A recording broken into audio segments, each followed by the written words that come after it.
Namastê, moçada, como é que vai? Tudo bem? Então, vamos iniciar um novo conteúdo e, diga de passagem, eu gosto muito de conversar a respeito de relações entre os seres vivos.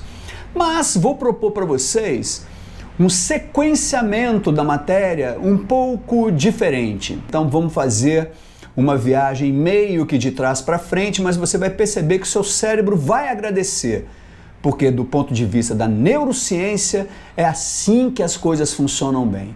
Primeiro um passeio, uma visão generalizada, toma-se um pouco de intimidade com o assunto e depois você fala, opa, peraí, deixa eu organizar isso aqui. Então vamos lá, mas não sem antes a gente assistir a nossa vinhetinha, não é mesmo?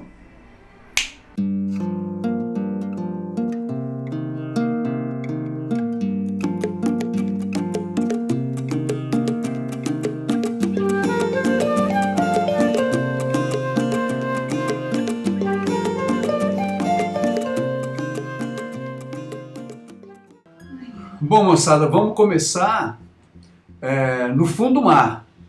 Vamos começar aqui no ambiente marinho.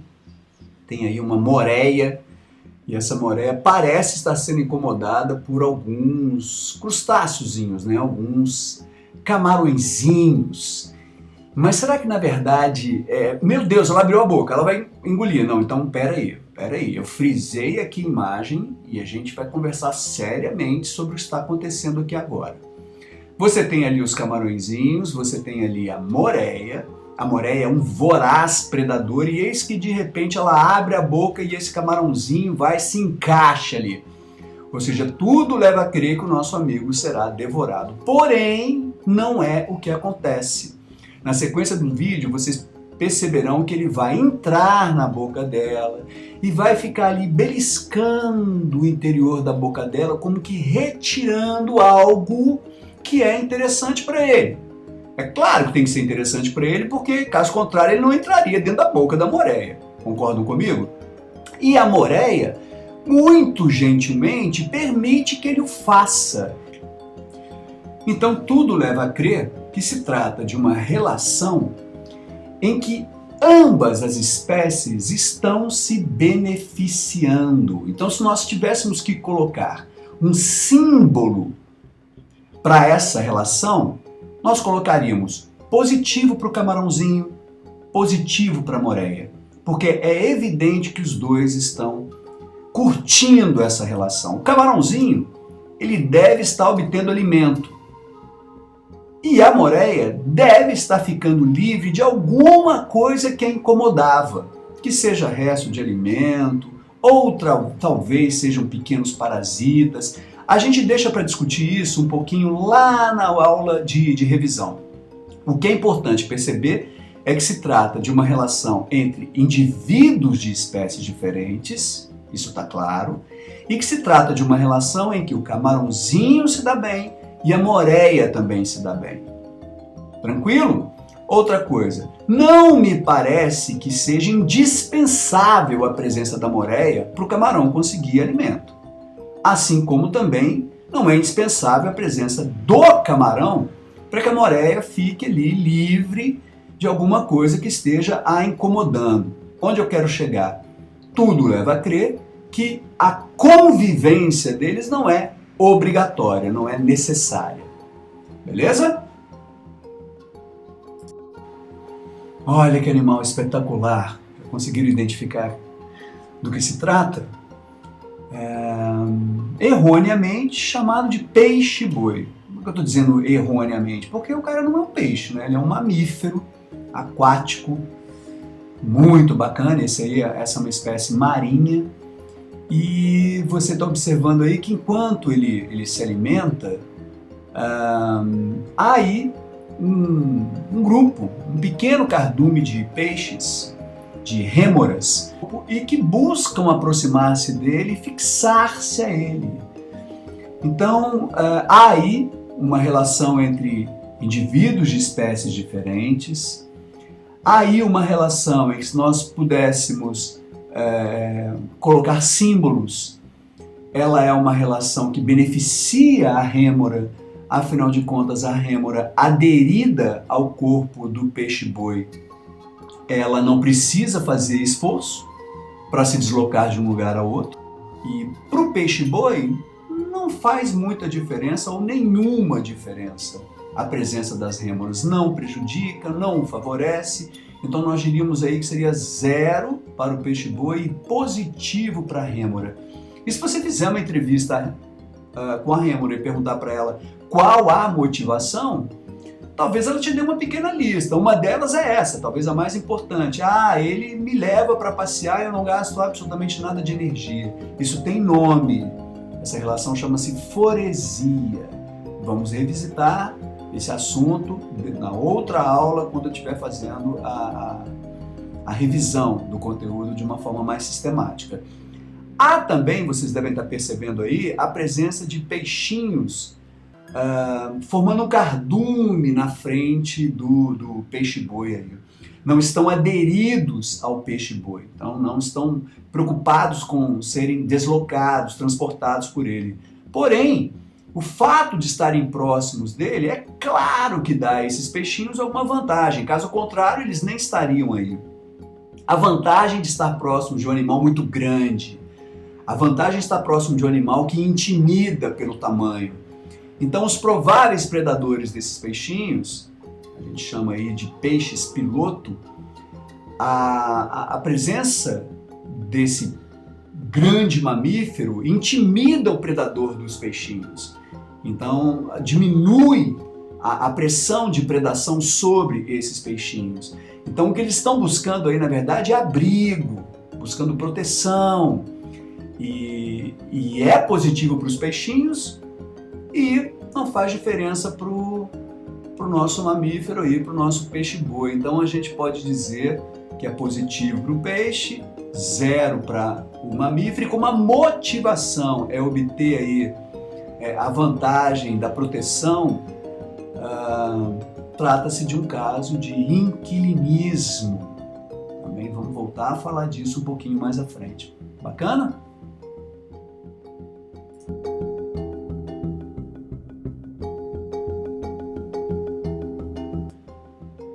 Coisa linda, hein? Olha quem se aproxima aí. Tartaruga marinha maravilhosa, majestosa, e chegou rapidamente aí a esse fundo. É uma região relativamente rasa, né? Bate sol, bate luz no fundo, e há aí o crescimento de uma gramínea, né? Uma gramínea aí. Vocês devem estar percebendo ali novamente a rêmora presa ao casco dela. Então a rêmora, você já sabe o que é vantajoso para a rêmora. Mas eu quero falar de outra relação aqui agora. Eu quero que vocês prestem atenção nessa tartaruga linda, literalmente pastando aí no fundo do oceano. Pastando, ela está se alimentando. Tem um peixinho também oportunista ali do lado dela, né? Nós vamos ver agora mesmo o que ela faz e como é que isso para ele é interessante. Veja que a tartaruga, ela faz um movimento com as nadadeiras, e com esse movimento com as nadadeiras ela expõe melhor essa gramínea ali no fundo para poder se alimentar. Muito importante.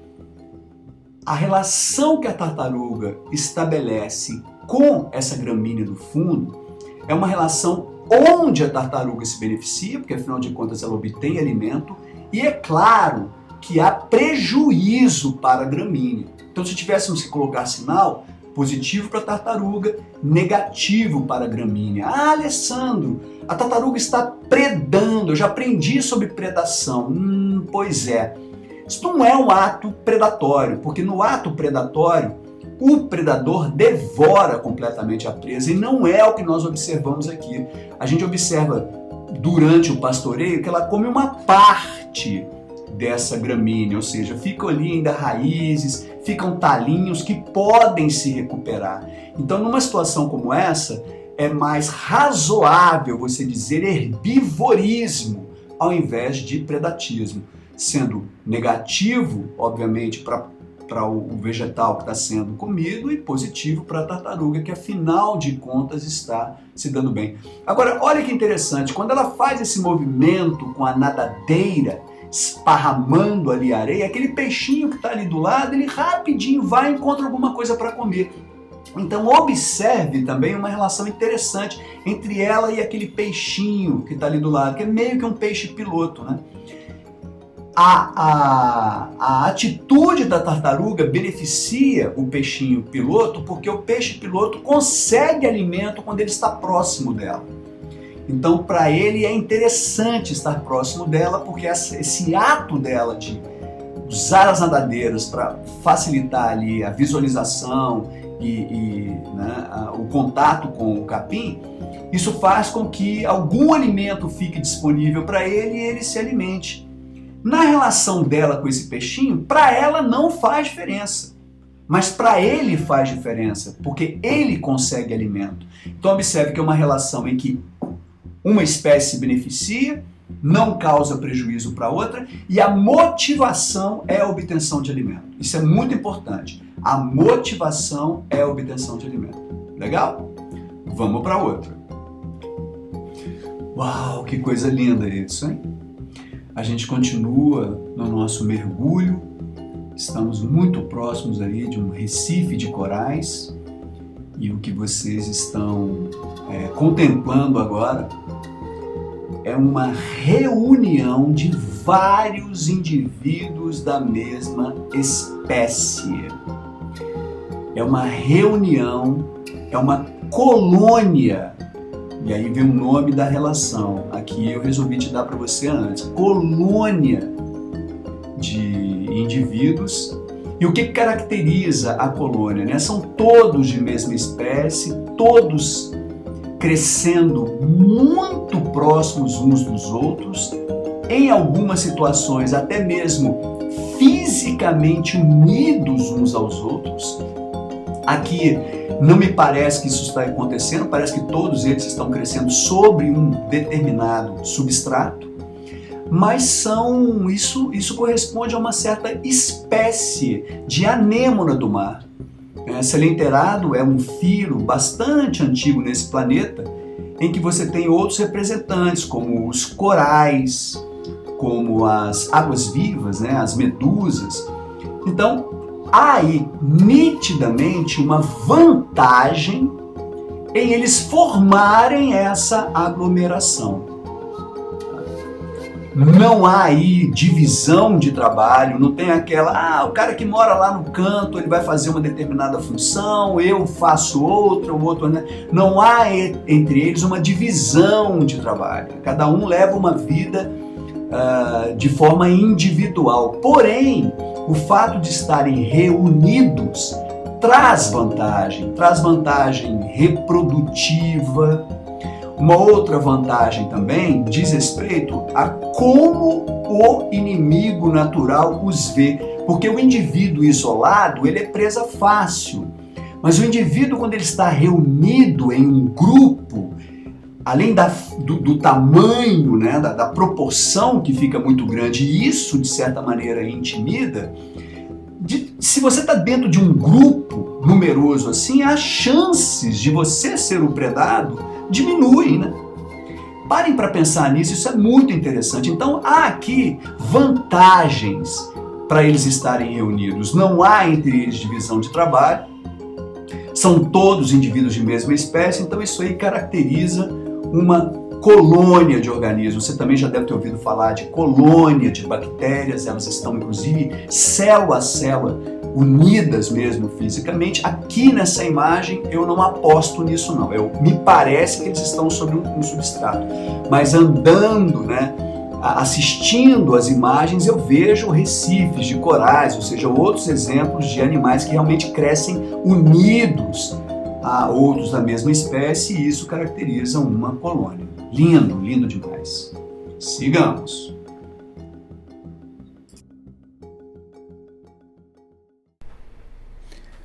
E aí, moçada, estão curtindo? Já passamos um tempo considerável debaixo d'água, né? Meus dedos, inclusive, já estão até enrugados, eu não sei os seus. Então a minha sugestão agora é a seguinte: vamos sair um pouquinho desse ambiente marinho, que diga de passagem é maravilhoso, e vamos dar um rolezinho aqui pelo ambiente terrestre. E para continuar conversando com vocês sobre relações entre seres vivos, eu vou convidar uma garota que manja muito, chamada Senhorita Favo de Mel. Olha ela aqui, ó.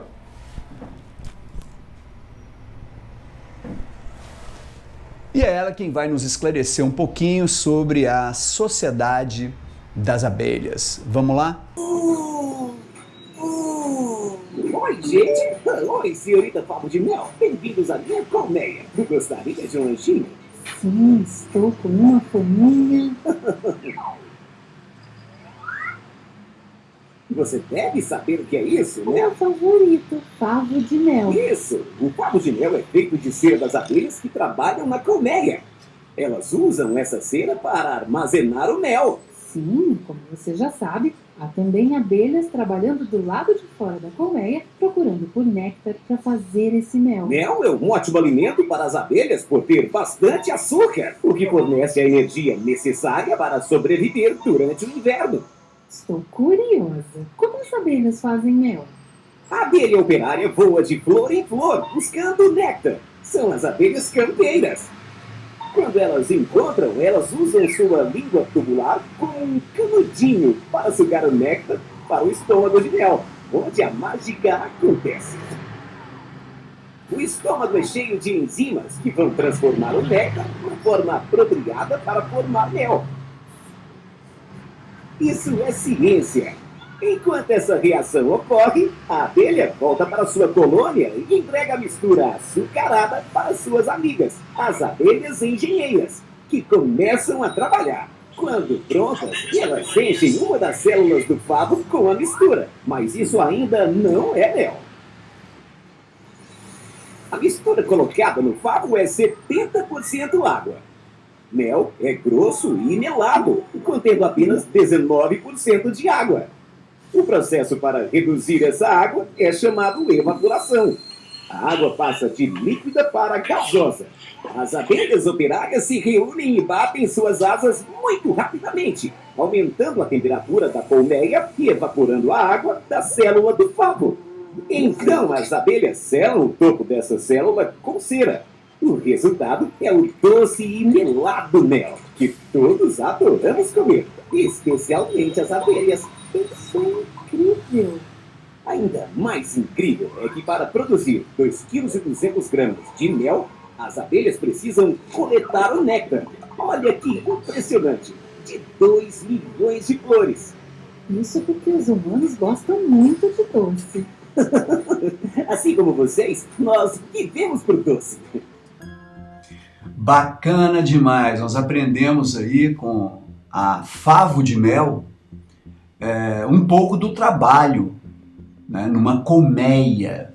E aí, damos o nome sociedade, muito importante, a essa relação onde você tem indivíduos de mesma espécie, ou seja, é uma relação, lá vai uma palavrinha nova aqui, de vez em quando eu jogo algumas para vocês, é uma relação intraespecífica dentro da mesma espécie, e é uma relação onde há divisão de trabalho. A gente tem as abelhinhas que saem para coletar o néctar, as abelhinhas que ficam dentro da colmeia tomando conta das crias, produzindo propriamente o mel. Então, batemos o martelo. Há uma diferença clara entre sociedade e colônia. Trata-se de uma relação entre indivíduos de mesma espécie, tudo certo até aí, porém, há divisão de trabalho nas sociedades, o que você não verifica nas colônias. Sendo que nas colônias ainda existe uma outra questão, é que os indivíduos podem estar ligados, conectados fisicamente uns aos outros. Beleza? Então ficamos aí com a Sociedade das Abelhas, que, diga de passagem, é muito bacana a organização delas. Precisamos aprender com elas. Eu não tenho dúvida em afirmar que das relações ecológicas, talvez aquela mais popular é o predatismo. Desde muito cedo a gente aprende assistindo a televisão que existe na natureza aí um conjunto de relações, mas que há uma relação que nos chama muito a atenção, que é essa entre o predador e a presa. Sendo o predador um beneficiado, porque ele está buscando ali o alimento dele, né? Recurso, energia e materiais para construir inclusive o próprio corpo, ou seja, é extremamente positivo para ele, e é muito negativo para a presa, porque afinal de contas paga com a própria vida. Nesse caso específico aí, nós estamos assistindo uma atividade de predação de um camaleão, que eu acho um bichinho muito bonitinho, utilizando as habilidades dele, que não são poucas.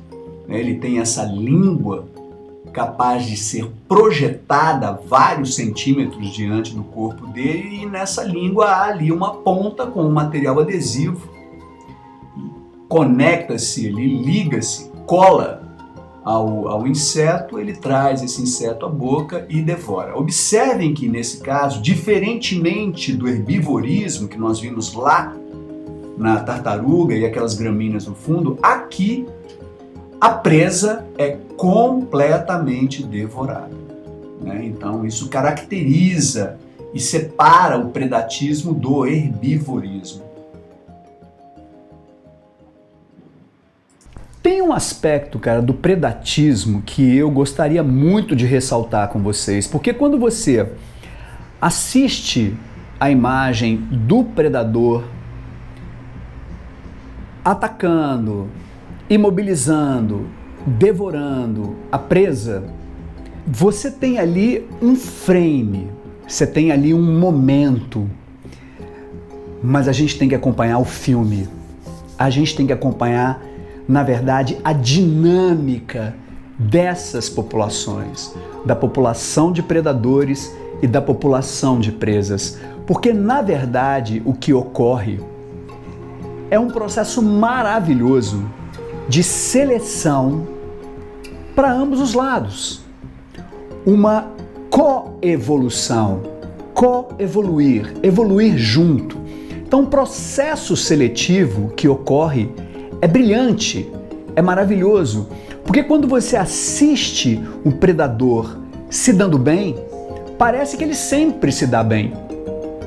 E os biólogos que estudam o comportamento animal e acompanham esses predadores nos seus momentos de caça, eles verificam que o sucesso ele ocorre numa proporção muito menor do que nós imaginamos.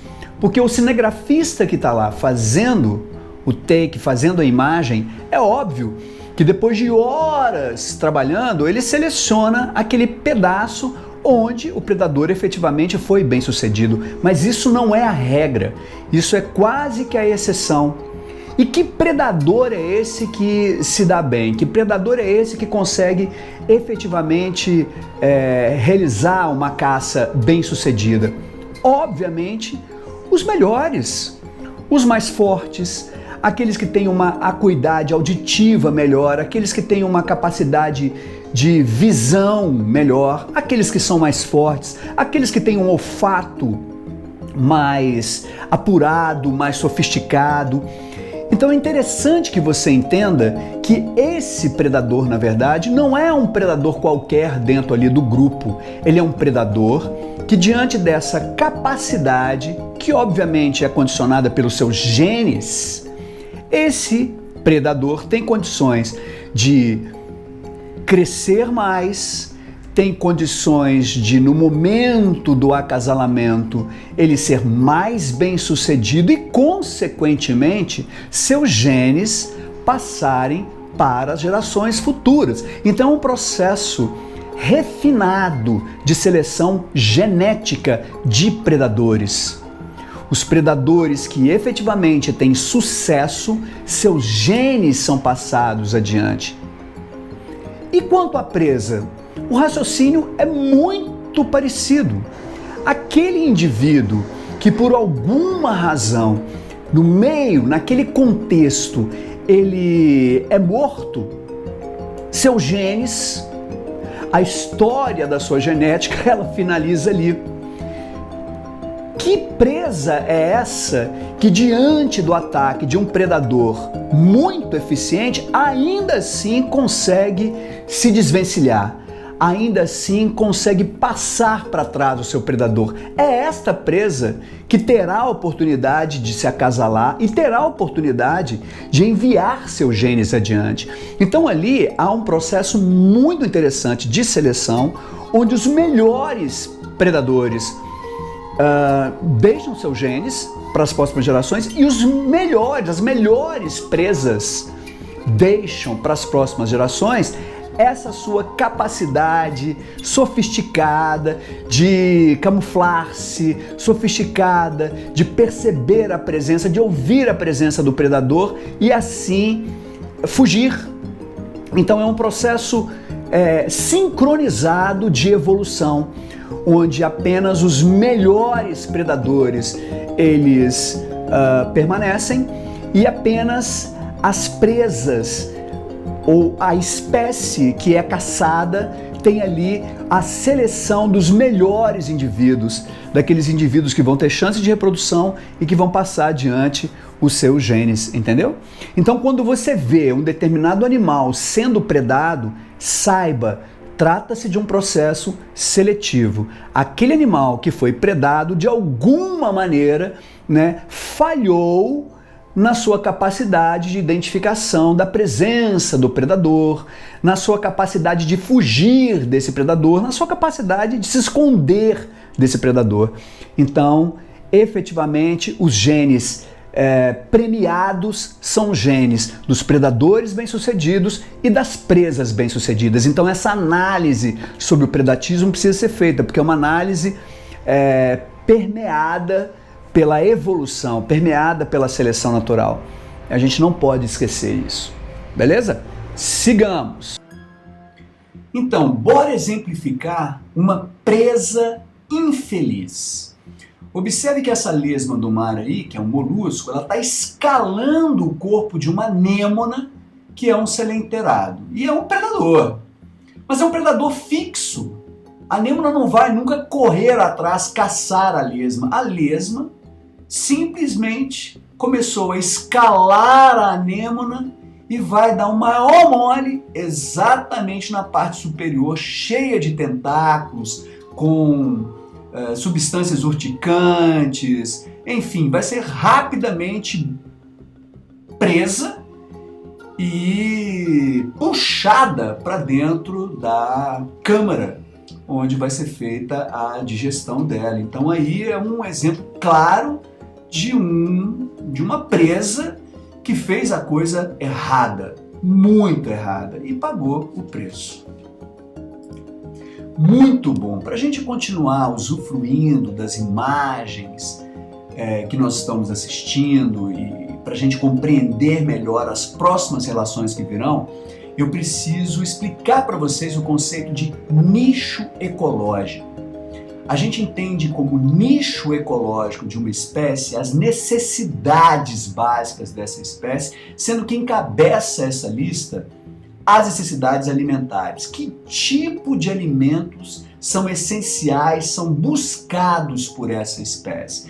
Depois vem características que complementam essa, como por exemplo, qual é o hábitat dessa espécie, o tamanho de território ideal para ela, quais outras condições climáticas são importantes, do tipo qual a temperatura ideal, a umidade relativa, a disponibilidade de água, enfim. Mas o nicho ecológico diz respeito àquilo que a espécie busca, quais são as necessidades da espécie. Sem dúvida nenhuma, a questão da alimentação é a grande referência. Compreendido do que se trata o nicho ecológico, vamos observar essa imagem aqui, curiosa, muito interessante, no fundo do oceano. Observem esses dois peixes. Primeira coisa que você vai notar, são peixes da mesma espécie. Sendo da mesma espécie, vocês concordam comigo que o nicho ecológico é absolutamente o mesmo? Ora, porque eles têm a mesma genética, eles têm a mesma demanda, eles gostam do mesmo tipo de território, alimentam-se das mesmas coisas. Então há aí um estresse entre essa duplinha. Afinal de contas, os nichos, o interesse de ambos se sobrepõe. E numa situação de interesses que estão sobrepostos, há um estresse. E esse estresse a gente vai aí nominar como concorrência, como competição.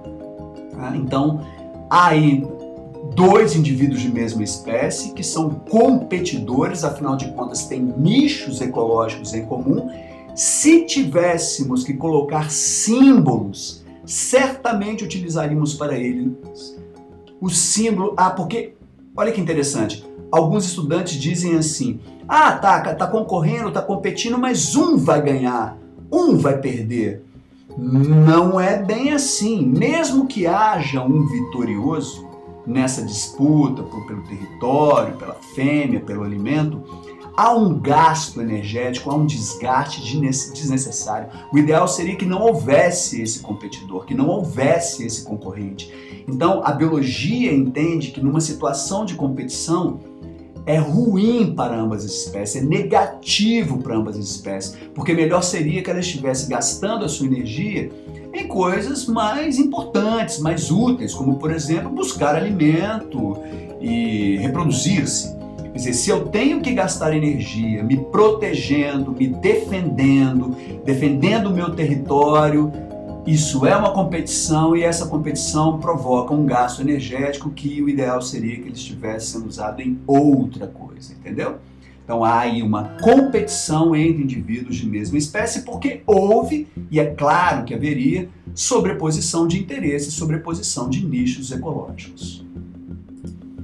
Bom, agora a aula entra no modo fofura, porque afinal de contas, quem não consegue identificar aí os lindinhos peixes palhaço?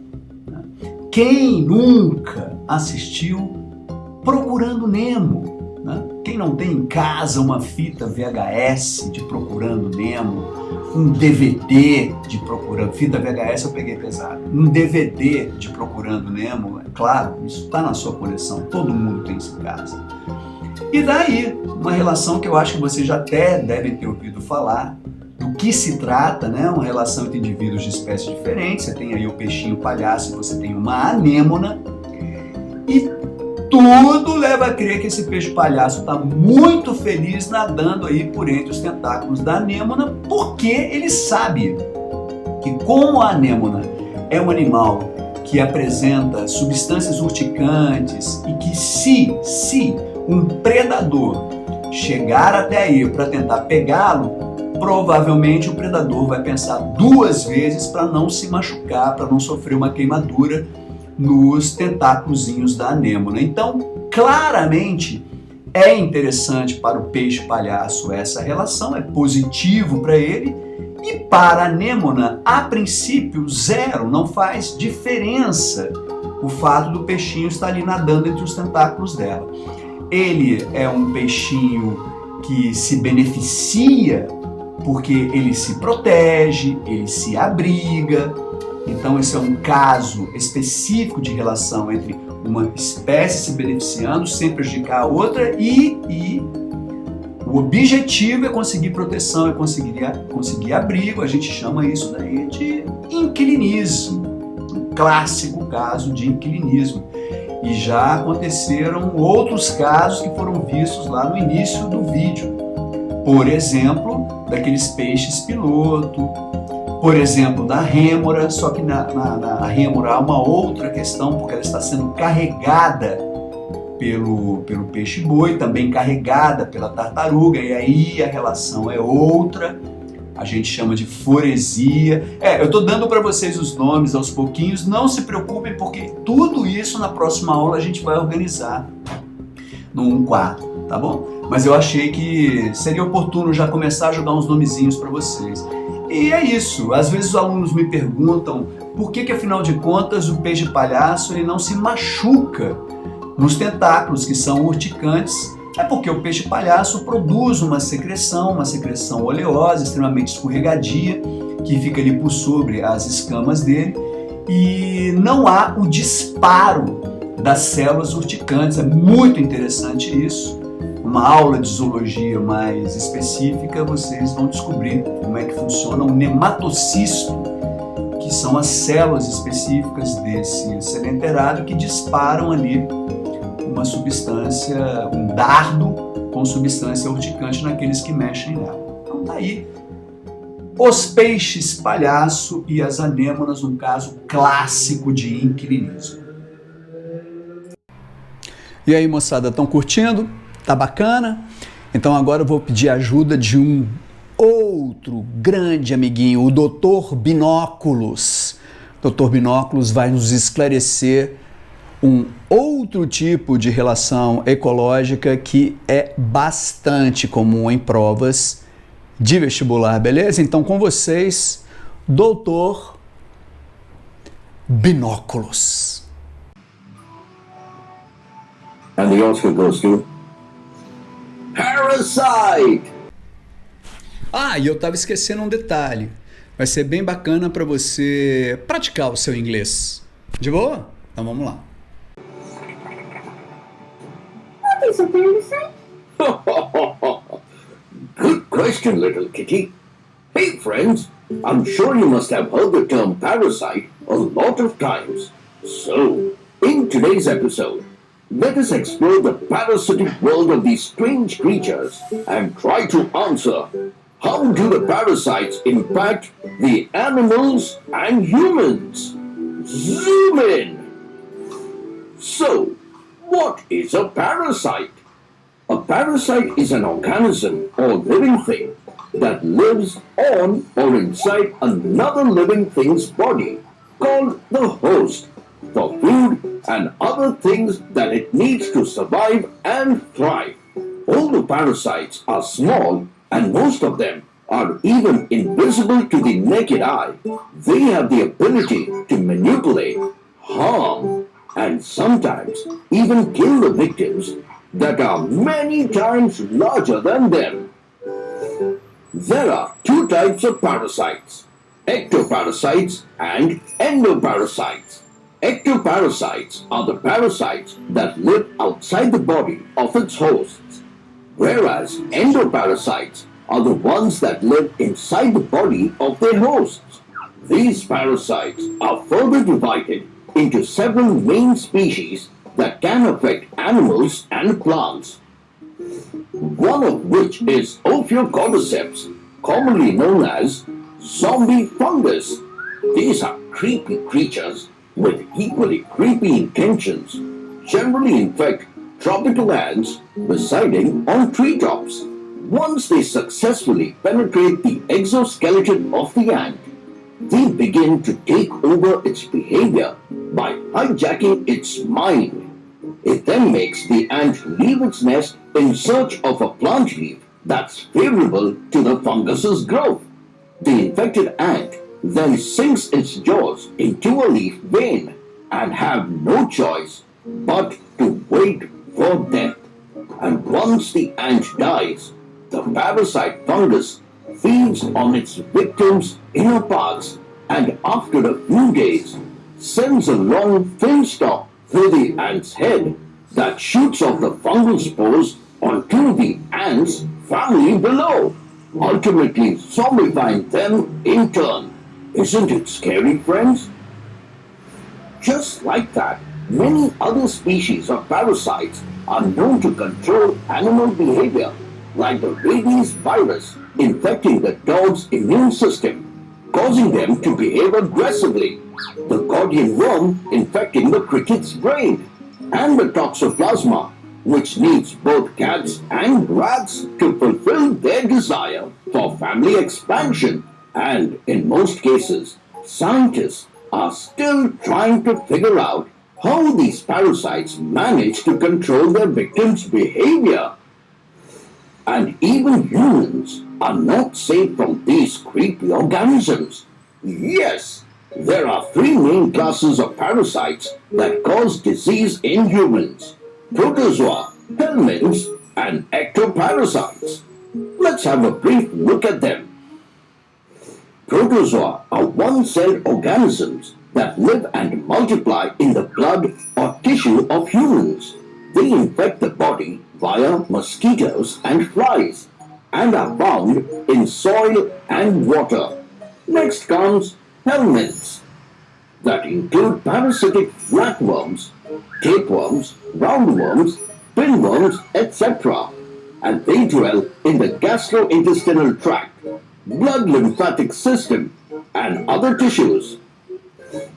And lastly come the ectoparasites, which includes ticks, fleas, lice, and mites that live on the surface of a human host and attach or burrow into the skin. Trivia time! Did you know parasites are the most common form on life on Earth? Yes! Scientists believe that over 80% of all living things are parasites. Então, vamos combinar que esse Dr. Binóculo é simplesmente sensacional, não é não?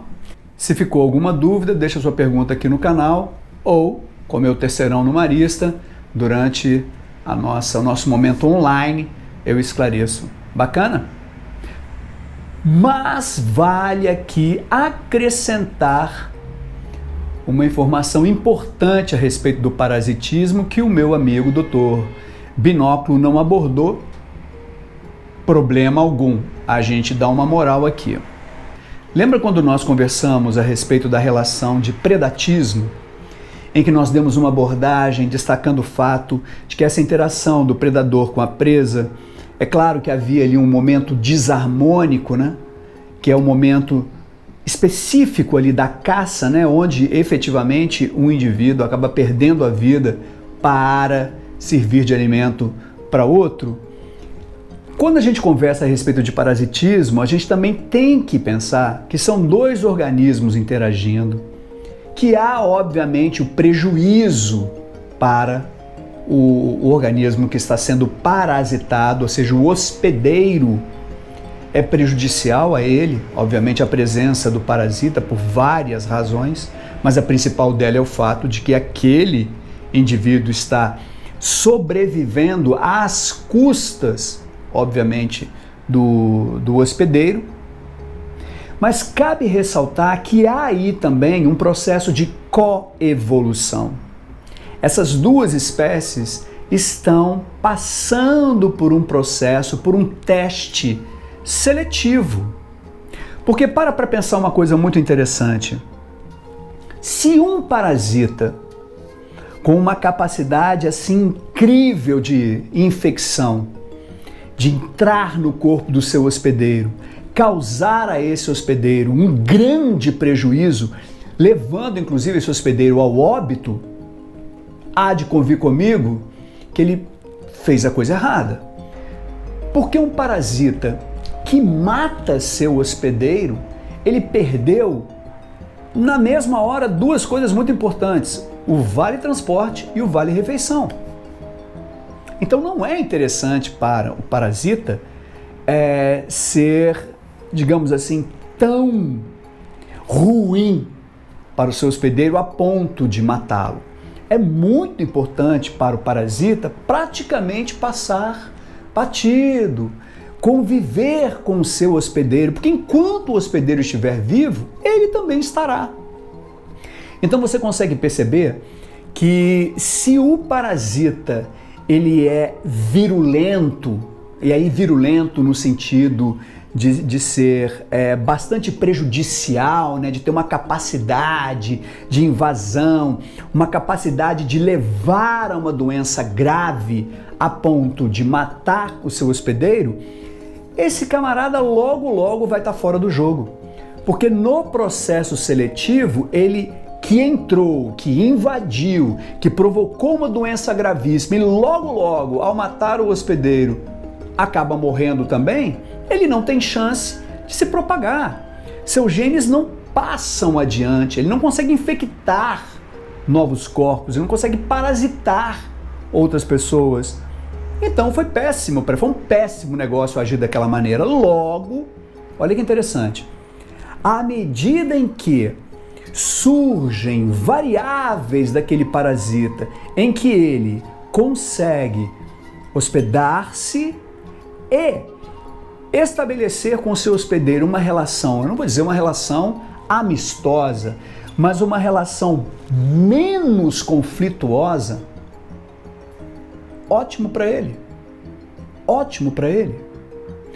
Também é interessante você perceber que o hospedeiro também está sendo selecionado, porque no momento em que entra nele um parasita, no momento em que ele é parasitado e ele tem uma reação adversa à presença daquele parasita, ele é sensível, mais sensível do que a regra àquele parasita e rapidamente morre, houve aí também um processo de seleção. Porque há pessoas, há animais, que quando esse parasita começa a atuar, essa pessoa, esse animal consegue, através do seu sistema imunológico, através da sua resistência, através da sua genética, aquilo que é natural a ele, consegue fazer frente a essa invasão, não a ponto de destruir, de dizimar aquele parasita, mas de controlá-lo, de mantê-lo com uma população relativamente baixa, a ponto de não causar nele um grande prejuízo. Então observe aí acontecendo a coevolução, a seleção de hospedeiros que são mais resistentes ao parasita e a seleção de parasitas que são menos agressivos. Então esse convívio, ele pode acontecer por um tempo maior. E acontecendo por um tempo maior, é interessante principalmente para o parasita. Para o hospedeiro nunca é interessante, porque para ele sempre a relação ela é desarmônica, ela é uma relação negativa. Mas é bacana pensar sobre esse ponto de vista, o ponto de vista da evolução. Então eu vou fazer aqui uma referência, né? O próprio vírus da AIDS, quando ele chegou aqui no Brasil, eu sempre acompanhei isso, eu estava iniciando o meu curso de biologia ali no início da década de 80, eu me lembro da revista Ciência Hoje, que trazia na capa que o vírus da AIDS havia chegado ao Brasil. Foi ali pelo litoral de São Paulo, ali em Santos, o Porto, marinheiros, mercantes trouxeram esse vírus lá do Oriente e rapidamente esse vírus propagou ali nessa região ali de Santos, predominantemente numa população de prostitutas, de pessoas que faziam programas, ou seja, havia a princípio uma relação e os médicos equivocadamente imaginaram que fosse uma doença, claro que de cunho sexualmente transmissível, mas que ficaria restrito a essa população, a essas pessoas que tinham um comportamento promíscuo em relação à prática sexual e que ficou provado que não era uma doença restrita a homossexuais, a prostitutas, enfim, descobriu-se que o problema era sim um problema muito grave de saúde pública e que não via cara, não via coração, não havia ninguém na sociedade que estava imune à possibilidade de infecção. Mas cabe ressaltar que esse vírus, esse HIV que chegou no Brasil, extremamente virulento, extremamente letal. A estatística na época era de infecção num determinado momento e óbito, com certeza, nos próximos 6 meses. Sendo que depois do segundo mês de infecção, ficavam evidentes os sinais de depauperamento provocado pela doença, surgimento na pele de um tipo específico de câncer chamado sarcoma de Kaposi e outros problemas, grande perda de peso, a pessoa ficava acamada, então ficava evidente a infecção pelo vírus. E essa cepa de vírus altamente virulenta, ela foi selecionada. Ou seja, ela infectou, ela matou muitas pessoas inicialmente, mas, exatamente por ser muito virulenta, ela foi para o caixão junto com essas pessoas. Ela foi enterrada junto com elas. E uma capacidade muito importante do vírus do HIV é a sua capacidade de mutação.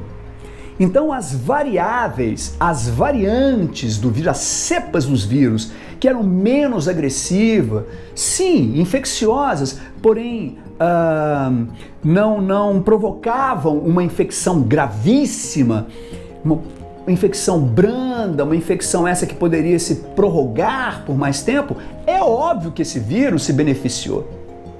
E diga de passagem, trazendo isso para o contexto atual, porque nós ainda convivemos com a AIDS continua sendo uma doença sem cura e a população, de certa maneira, ela relaxou do uso, por exemplo, indispensável de uma camisinha durante as relações sexuais. Então o que se tem hoje é um quadro grave de saúde pública, onde você tem circulando um vírus que chegou no país aí na década de 80 e que depois de décadas, nesse processo de coevolução, nesse processo seletivo, tratam-se de cepas cuja infecção continua acontecendo e que o paciente é praticamente um assintomático. Praticamente um assintomático, ou seja, são cepas que sim, contaminam e provocam um problema de imunossupressão, porém de forma mais branda, claro que perceptível, mas para populações que não têm contato direto com assistência médica e possivelmente, provavelmente, esse vírus não vai ser tão facilmente identificado, essas pessoas o propagam. Então que fique claro, é um problema grave de saúde pública, a AIDS é uma doença sem cura, é uma doença com obviamente um tratamento muito eficiente, com redução de carga viral, enfim, avançamos muito, mas ainda é um problema e a gente precisa ficar atento e sexo sempre com proteção, beleza? Sigamos. Agora eu vou fazer uma inserção de um vídeo que eu gosto muito, que eu produzi há, sei lá, uns 4 anos atrás, quando eu estava começando o curso de botânica com uma turma de 3º ano, eu estava num ambiente muito propício para essa primeira aula de botânica e nessa aula, nesse início, eu conversei sobre algumas coisas que estavam próximas de mim ali no ambiente e uma delas, líquens. E líquen, revisar líquen, tocar no assunto líquen vai ser de extrema importância para nós nesse momento da aula de relação entre seres vivos. Então vamos lá? Sempre que a gente faz uma trilha, sempre que a gente faz uma caminhada, principalmente abrigada, assim, numa mata de floresta, a gente se depara com esses organismos, só que a gente não consegue identificar quem são. Então eu já vou te mostrar alguns aqui bastante interessantes. Por exemplo, nas árvores no meu entorno aqui, vou te mostrar essa aqui, ó. A gente consegue enxergar várias dessas manchas assim, esbranquiçadas. Tem muitas dessas manchas esbranquiçadas. Aqui tem uma tonalidade um pouco mais esverdeada. Tem aqui uma formiga fazendo o seu trabalho aí de coleta. Afinal de contas, que manchas são essas, né, que a gente encontra pelas árvores? Às vezes são manchas mais acinzentadas, às vezes mais esverdeadas, às vezes tem tons avermelhados, tons alaranjados. Aqui também dá para ver. Bacana. Uma pergunta que me fazem muito é: a que reino pertence esse organismo? Muitas vezes sabem o nome. Líquen. E a que reino pertence o líquen, afinal de contas? Bem, na verdade o líquen ele não pertence a um único reino, até porque ele não é um único organismo. O líquen é uma associação. Na verdade o líquen é um belo de um casamento que deu muito certo. No líquen você tem associados uma alga, e é essa alga que dá coloração ao líquen com um fungo. Importante você entender que nessa associação entre alga e fungo há vantagens para ambos os lados. E depois que essa associação ela acontece, eles não se separam mais. Não se sabe, na verdade, quando foi que essa associação ela aconteceu. Os biólogos não têm esse dado. Um líquen como esse aqui, ele chegou nessa árvore trazido pelos ventos, porque o mecanismo de reprodução é um líquen como esse, liberar fragmentos, esses fragmentos viajam com os ventos, encontram um substrato, um local para poder se fixar, e ali ele se fixa. Vamos falar das vantagens, então. Vantagem para a alga. Bom, você já sabe que a alga é um organismo autotrófico, fotossintetizante, então, em tese, um organismo autossuficiente. Mas acontece que esse ambiente aqui não é um ambiente dela, né? Algas são organismos aquáticos. Então, viver num substrato como esse, no tronco de uma árvore, ou até mesmo numa rocha, exposta ao sol, exposta ao vento, há um enorme risco de ressecamento. Então, a vantagem dela estar abraçada a um fungo é exatamente o fato de que esse organismo fungo, ele retém a umidade do ar, então ele provém a ela a umidade necessária para que ela possa se manter viva dentro do seu processo metabólico, realizando seu processo metabólico, e ela precisa também de elementos minerais.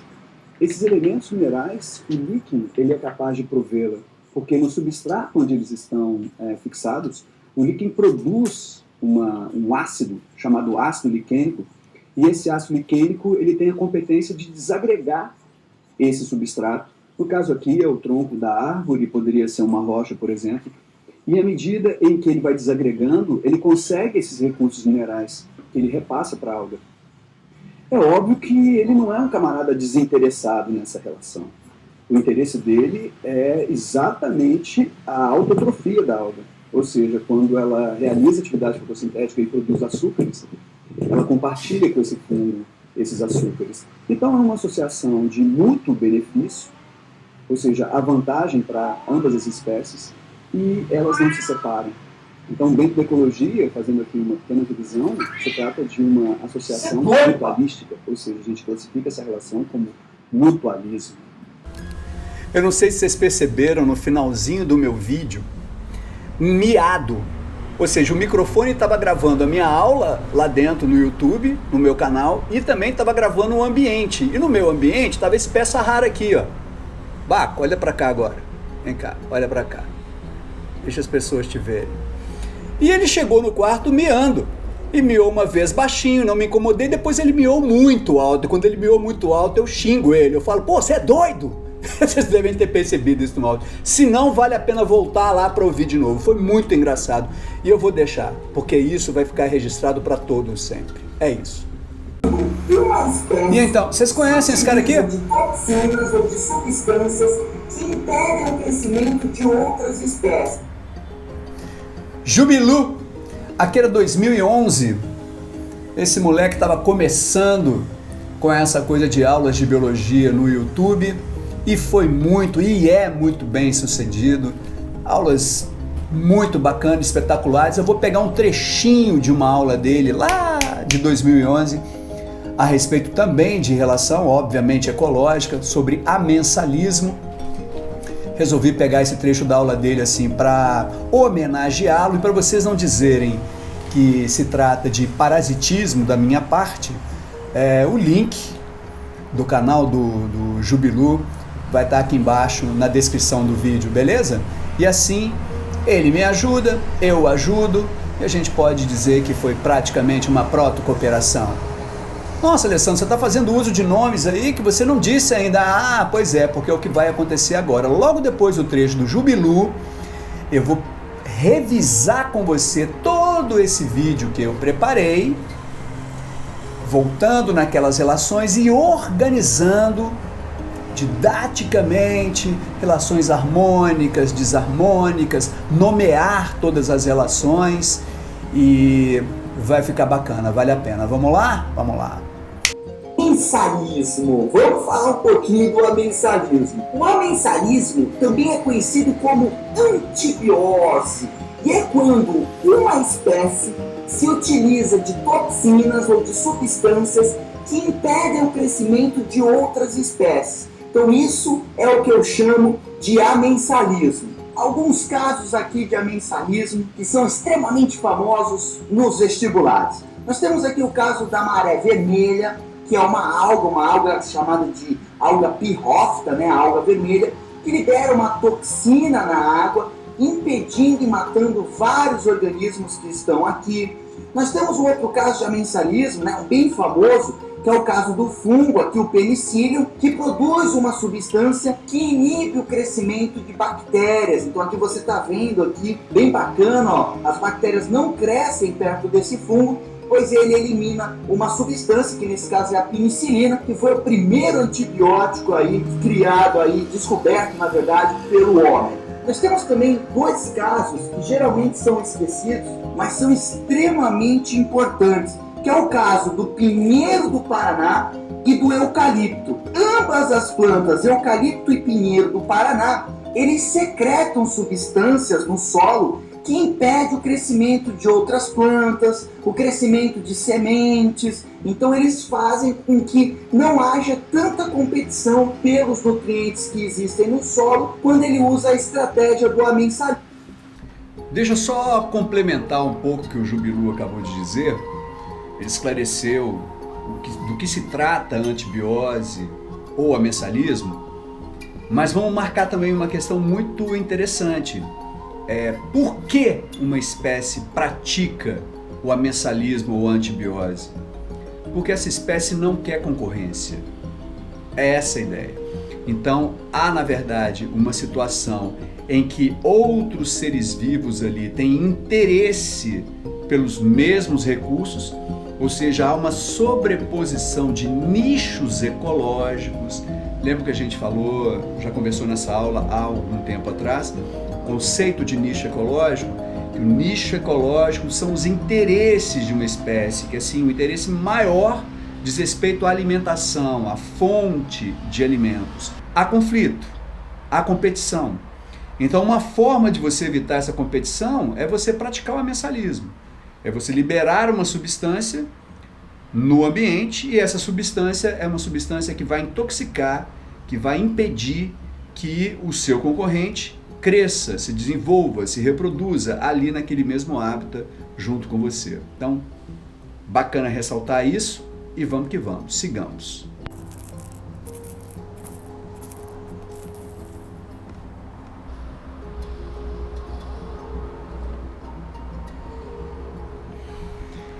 Então, moçada, vamos finalizar essa primeira parte, né, da aula, porque a gente ficou aí praticamente 1 hora falando sobre relações entre seres vivos, passeamos por uma série de ecossistemas, assistimos desenhos animados, teve participação especial do Jubilu, enfim. Esse vídeo consumiu um tempo considerável. Então eu farei uma segunda parte onde revisarei tudo aquilo que foi discutido, tudo aquilo que foi apresentado, porém formatado de forma a você compreender de que maneira esse conteúdo ele é cobrado no vestibular, o nome das relações e, enfim, para quem é vantajoso, para quem é desvantajoso. Mas isso vai ficar para uma segunda aula, beleza? Combinado assim? Então encerro por aqui, mando o meu namastê para o meu terceirão. A gente vai agora para uma aula online para tirar nossas dúvidas a respeito daquilo que foi tratado até então, mas o vídeo 2 eu começo a prepará-lo daqui a poucos minutos lá dentro e muito em breve eu subo ele aqui no YouTube, beleza? Beleza, Gaia? Tranquilo? Combinado dessa maneira? Sim? Não? Sim? Beleza. Participaram ativamente o Baco, o maridão, e a Gaia, a esposa. Olha lá. Tudo bem? Tudo bem, Baco? Hein? Gostou da participação? Achou legal? Achou legal? Uhul! Uhul! Manda um namastê pra eles. Namastê, moçada! Teve bom! Quero participar mais vezes! Tchau!